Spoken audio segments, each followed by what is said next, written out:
Hi friends, இப்போ நம்ம மகாநதி பார்க்க போகிற மகாநதி இல்லை. நம்ம காவேரி ஒரு பக்கம் விஜய் எங்கே இருக்கீங்க விஜய் அப்படின்னு சொல்லி கேட்க, இப்போ என்ன விஜய் பார்க்கணுமான்னு சொல்லி கேட்க, இல்லைங்க அப்படிலாம் ஒன்றும் இல்லை அப்படின்னா, அத்தான் பொத்தான் நான் உங்களை பார்த்தே ஆகணும் அத்தான் அப்படின்னு சொல்லிவிட்டு நீங்கள் இப்படி இப்போ வந்து பார்க்காத இப்போ என்ன வரவேணானா எப்படி அவர் கவனம் இருப்பாருன்றேன், பின்னாடி பாருமா அப்படிங்கிற மாதிரி ஆயிடுச்சு. கடைசியில் வந்துட்டிங்களா, ஏன் இப்படி பண்ணுறீங்க அப்படின்னு சொல்கிறாங்க.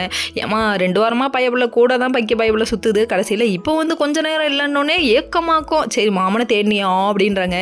இவங்க ரொமான்ஸ்க்கு ஒன்றும் குறை இல்லை, நீங்கள் ரொமான்ஸில் பின்னி பெடல் இருப்பீங்கன்னு எல்லாருக்கும் தெரியும் அப்படின்னு சொல்லி பேசிகிட்டு இருக்க டைமில் டப்புன்னு கையை பார்த்துறாங்க. கையை பார்த்துறா கொப்பளமாக இருக்குது. கேட்டால் அம்மாங்கிறாங்க. ஃபோட்டோ பிடிச்ச டாக்டர்கிட்ட போட அம்மன்னு சொல்லிட்டு கன்ஃபார்ம் பண்ணிட்டாங்களாமா. இதுக்கப்புறம் நீ என் கூட இருக்கக்கூடாது, நான் உன்னை விட்டு பிரிஞ்சு ஆகணும், வேறு வழி இல்லையே. எவ்வளோ நாள் சேர்த்து வச்சு ஒரே வீட்டுக்குள்ளே உட்கார வச்சுருப்பாங்க. உடனே விஜய் தனியாக போக ஆரம்பிச்சிட்டாரு. நம்ம காவேரியும் வீட்டுக்கு வர ஆரம்பிச்சிட்டாங்க. வந்ததுக்கப்புறமா நிவீனும் யமுனாவும் பார்க்க வராங்க. பார்க்க வந்ததுக்கப்புறமா இந்த விஷயத்த சொல்லி எப்படியாவது பர்மிஷன் வாங்கணுமே அவங்க அம்மாட்ட. அதாவது விஜய் பார்த்துக்க போகணுன்னு இவங்க பிளான் பண்ணிட்டாங்க. நல்லா வருவாமா நீ, இப்போ அங்கே இங்கே 2 வாரம் ஓட்டிட்டீங்க, இப்போ அவங்க வீட்டுக்கு போய் அங்கே 2 வாரம் நீங்கள் ஓட்ட போகிறீங்க, அவ்வளோ தானே. சரி ஓட்டுங்கடா எப்படியோ கதையை இழுக்கணும் முடிவு பண்ணிட்டீங்க, அதனால் நீங்கள் இழுத்து தான் ஆகணும், நீங்கள் இழுங்க அப்படிங்கிற மாதிரி ஆயிடுச்சு. இப்போ ஆடியன்ஸ் எல்லாம் ரொமான்ஸ் எதிர்பார்க்குறாங்கன்னு ஓவராக பண்ணுறீங்கடா அப்படிங்கிற மாதிரி ஆயிடுச்சு.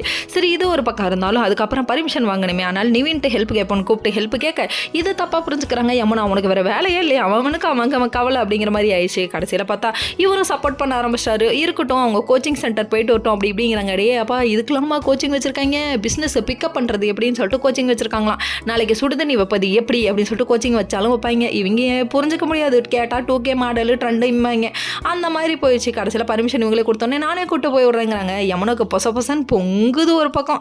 நான் டீயை சூடு பண்ணி எடுத்துகிட்டு வரேன், டீயை மட்டுமா கொதிக்குது, என் வயிறும் சேர்ந்து கொதிக்குது அப்படிங்கிற மாதிரி இருக்குது. Okay friends, next video